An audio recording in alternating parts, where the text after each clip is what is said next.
اللہ کے رسول صلی اللہ علیہ وسلم نے اپنے ایک انصاری صحابی کو پریشان دیکھا تو فرمانے لگے، یا فلان، اے فلاں، آپ کو کیا ہے کہ میں آپ کو غمگین دیکھ رہا ہوں؟ انصاری صحابی کہنے لگے، یا رسول اللہ انکا لا احب الی من کل شیء، اے اللہ کے رسول آپ مجھے ہر چیز سے زیادہ محبوب ہیں۔ میں اپنے گھر میں ہوتا ہوں، آپ کی یاد آتی ہے، مسجد نبوی کے اندر آ کر آپ کا دیدار کرتا ہوں، کچھ سکون مل جاتا ہے۔ پریشان اس چیز سے ہوں کہ جب آپ جنت میں چلے جائیں گے تو آپ انبیاء رسول کے ساتھ بلند مقامات پر ہوں گے، تو جنت میں جب آپ کی یاد ستائے گی تو آپ کو کیسے دیکھا کروں گا؟ نبی کریم صلی اللہ علیہ وسلم خاموش ہیں۔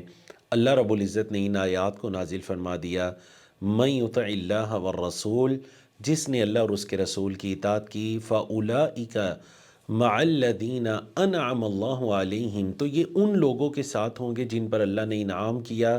اور وہ کون لوگ ہیں کہ جن کے ساتھ اطاعت کرنے والے ہوں گے؟ وہ لوگ ہیں انعم اللہ علیہم من النبیین والصدیقین والشہداء والصالحین، تو یہ اللہ اور اس کے رسول کی اطاعت کرنے والے نبیوں کے ساتھ ہوں گے، شہداء کے ساتھ ہوں گے، صالحین کے ساتھ ہوں گے۔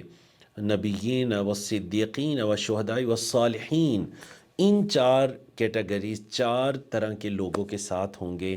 تو اللہ اور اس کے رسول کی اطاعت کیجئے، آپ صلی اللہ علیہ وسلم کی سنتوں سے محبت کیجئے، اور جذبہ یہ ہو کہ دنیا میں اطاعت جتنی خالص ہوگی، قیامت کے دن انبیاء، صدیقین، شہداء، صالحین کا ساتھ اللہ نصیب کرے گا۔